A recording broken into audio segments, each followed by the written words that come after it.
Hi, this is Lee, and we are going to do another homemade compartment divider. I made this, and video number 36 shows how I make it. And we're using a 19 by 20 inch canvas today. We're using Art Mind's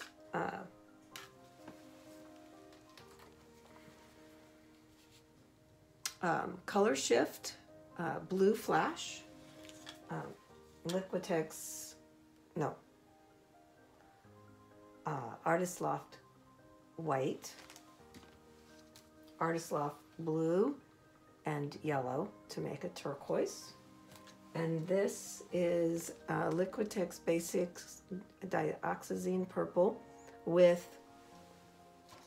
gold texture by Deco Art Americana Decor. And just to give you an example of what that looks like, it's beautiful. So it basically is allowing me to have the purple, dioxazine purple, to be a metallic. Okay, so just put that back over there.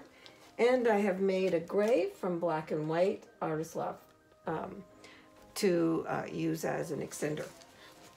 Okay, so we're going to get started by just putting paint into the divider. I've drawn lines to make sure that each compartment has the same amount of paint in it. And the inside is going to have this Color Shift Blue Flash.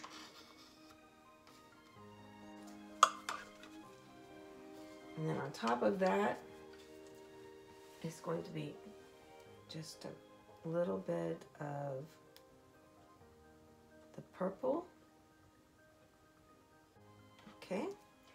And then the purple is going to go into this far corner here. Excuse me, the far side. And we'll leave just a little bit on the top to give it a different color. Do the white here with the turquoise on the top.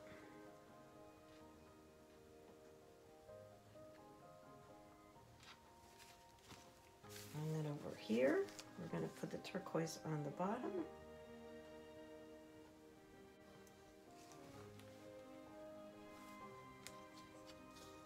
And the white on top of this one.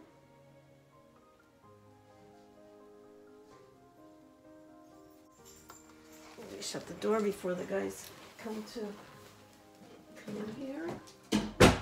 Okay. Hurry up here. Oh, what a tiny little stick I have here. This is on the ridiculous side of reusing. Okay. I think I can toss that stick now. Then we need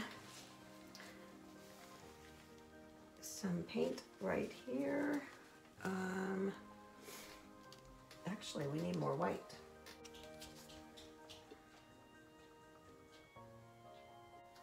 It's not all the way up to the top. Okay, so we'll have two whites on the top, and we're going to put a pillow. Actually, we're going to put a pillow of white as well.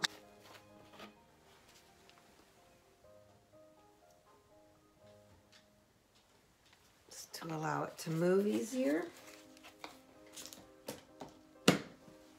Now, the last, let's see, 3 pours I've done, I have tried to use only Liquitex paint, the paint, and the Liquitex medium, the gold, let's see, gloss and medium, and then water to the consistency I need in order to avoid getting any cell development. And unfortunately, I have ended up having more.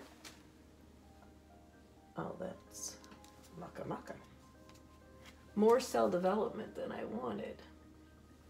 What is with This is not a good sign of my white that I just poured on it. Okay, so we're gonna take some action here and really just get a container that's gonna be tossed. And just start with a new white. I'm not gonna take a chance. This is either needs to be put back through the strainer or not used at all. Okay, so I will get the white out of the container I had gotten it out of to begin with. So this lid on it and document is lumpy. So this is the new house paint. So I just started using these lids I purchased. And so I've got this, the baggie and the lid. And what I do is I pop the stick in half so that it can go into the little hole that's here for us to drink out of, and the lid fits, and I can write what's in the cup. So this is what I used. Yes, and it doesn't have any bubbles, air bubbles, or lumps.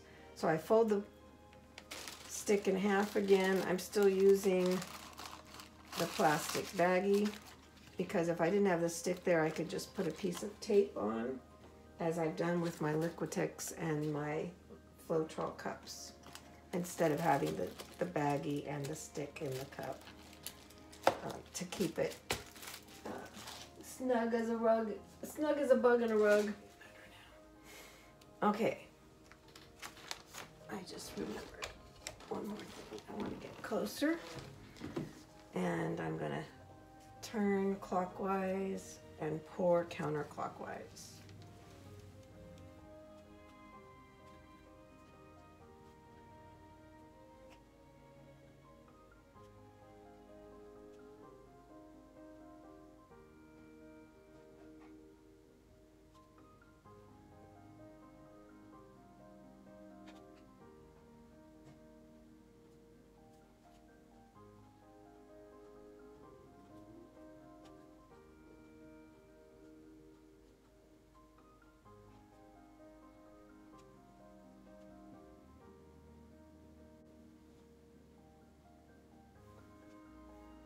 Oh, I stopped to look at where it was being poured and made a big mess. So let's see if I can cover up that.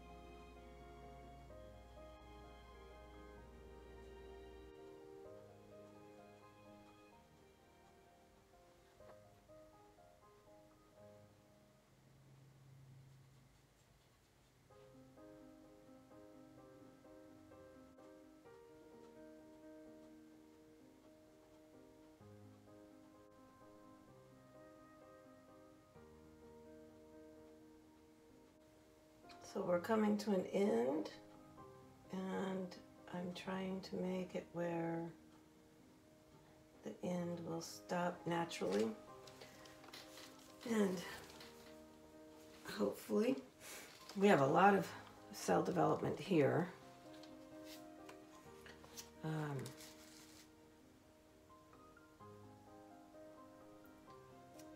If it would stay like this, I think it would be super awesome. Okay.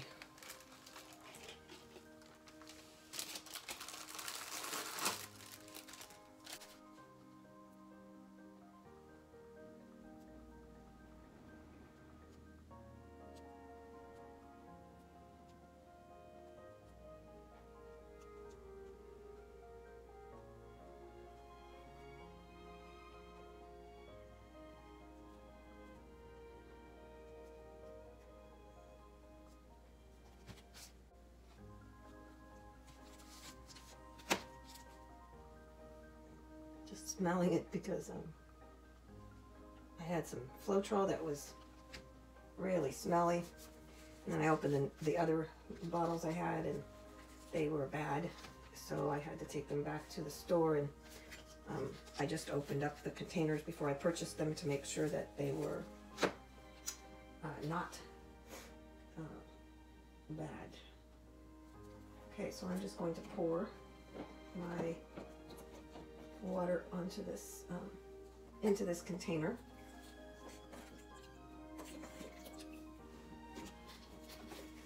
Wow, that gets to stretch a little bit. When you're putting water on it, I have found it's good to do on the sides as well. We don't want to have the container dry. It's very hard to get it off. And mine, made out of resin, is not as durable, I'm assuming, as the ones that have been manufactured from a 3D machine, or whatever is the way that they make these compartments. I like the idea of making mine, and I'm in the process of, I just need to find more time. Actually, I'm not in the process. I have started to make one with using plumber's epoxy, and what I didn't really care for that, so I plan on using sealant. And the Floetrol container is, the plastic on that is really nice and firm, and there's some straight parts that work really well. So that is my plan. So I'm just doing the sides really nicely in the event that I want some negative space to show. I have discovered that I can make the paint super thick as long as everything is consistent. In the actual pour itself, the paint is all the same thickness. I haven't had any problems with cracking, and so allowing the composition to be what I want it to be is possible, rather than having to make sure I stretch it enough to get the paint off. I realized that when I had poured over the fruit and let them go into plastic, and it was super thick, and it took days for the paint to dry, yet it did not crack. I mean, it was just amazing how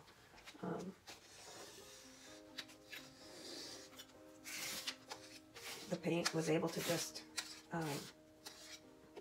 dry and became super thin. Actually, it was no longer as thick, and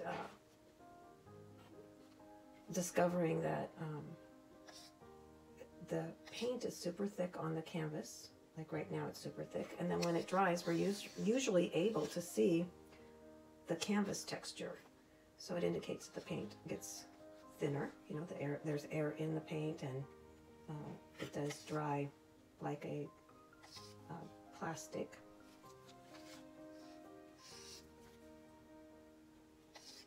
With or without the Floetrol, by the way, too. So the ones I have made with the Liquitex and water, I haven't had any cracking either. I know that there's ripping if a painting is put on a different level after it's started to dry. If you move it, for example, come back and the paint has ran, the paint will rip. Okay, so let me get this out of the way so we don't have an accident with it. I'll just move it over here for now and put this lid on later.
So as you notice, instead of doing the pizza swirl, as I do this, the paint, instead of stretching at the bottom where the white and purple is here, the heaviness, like the weight of the paint has to shift and come to the corner. And in order for me to stretch that, I'll have to go back the opposite direction. And so it's more likely to distort the actual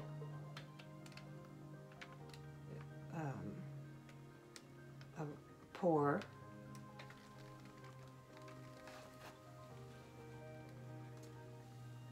So now I can come back and see how this has really this is gonna pour in where the white is gonna come towards us instead of keeping it round like that. If we get that dipped shape. Whereas in the pizza swirl, that doesn't happen as much.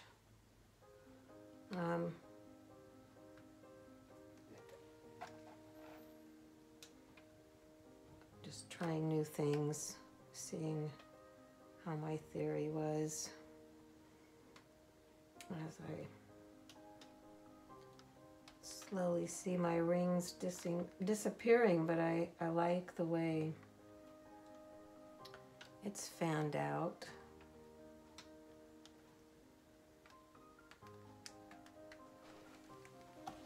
I'll bring it back a little bit.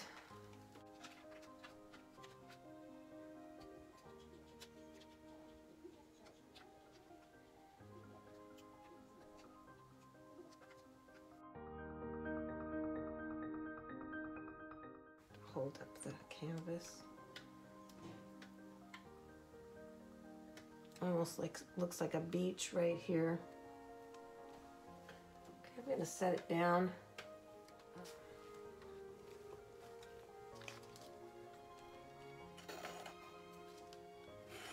And I go in because I don't want to pull out the color. So I go in this one side till I hit the color. I go in this side till I hit the color. If I go all the way across, sometimes the bottom part can actually pull in the color.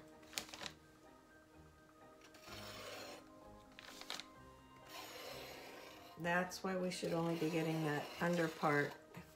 Now I've got my knife slanted where I'm trying to get where the tape is, like the underside of the canvas has a lot of paint instead of just the edge. Now I can scrape that. This is a lot of paint to be able to use. I really like this looking like, yeah, I just really like it. This portion here, I'm not that crazy about it. I do like this though. I like the way this little bit of lavender is happening. So I'm wondering if there's a chance of tilting it and then bringing it back more.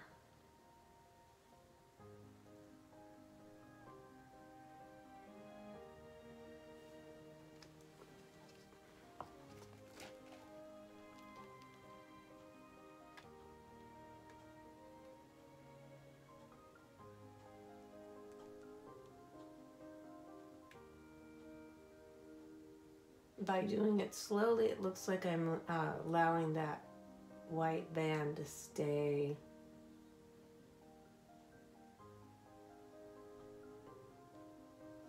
The thickness of the paint right now is about here.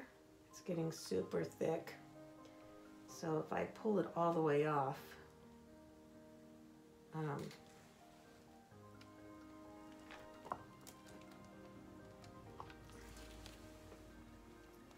it might get that center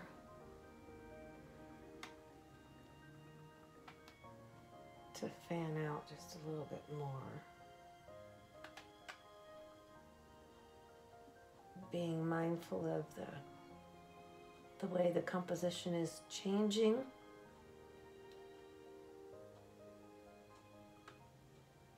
Is important at this point. I'm continuously looking at all of the areas. Okay, I'm gonna go ahead and actually torch this. Do you have any bows to get rid of? Oh, lots of white little pockets coming up.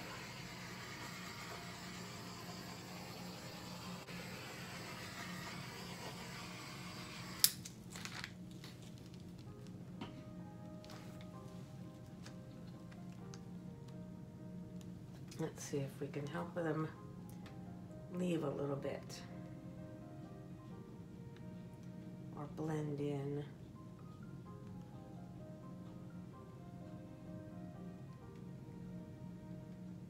Up. Okay, I like what I see. Bring you in for a close-up.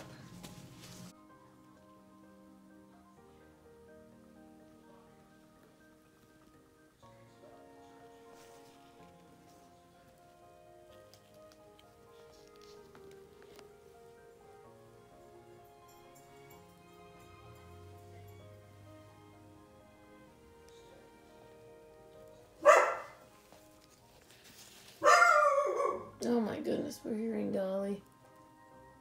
I just love these cells right here. It's just gorgeous.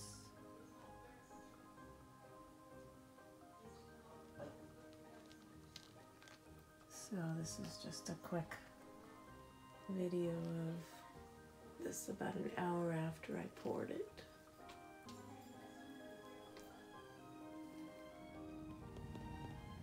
So this is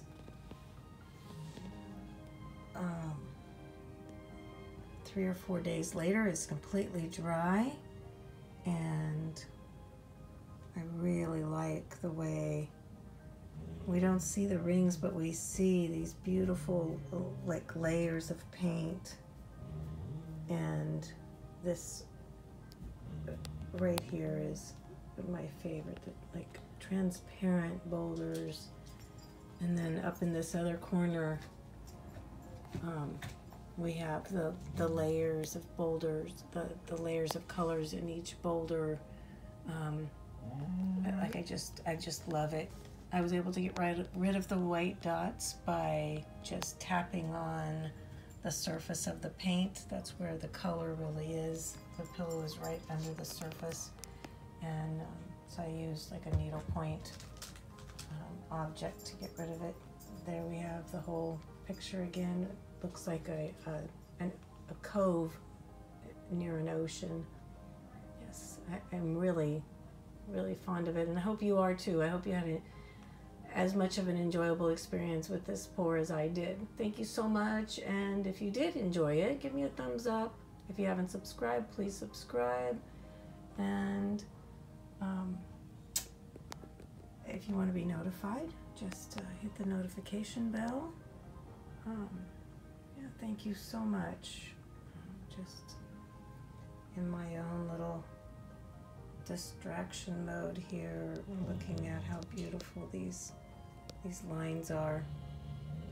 And I don't see any cells that like the little round circles that I saw on the other ones. Very interesting. Just can't predict sometimes. Thank you.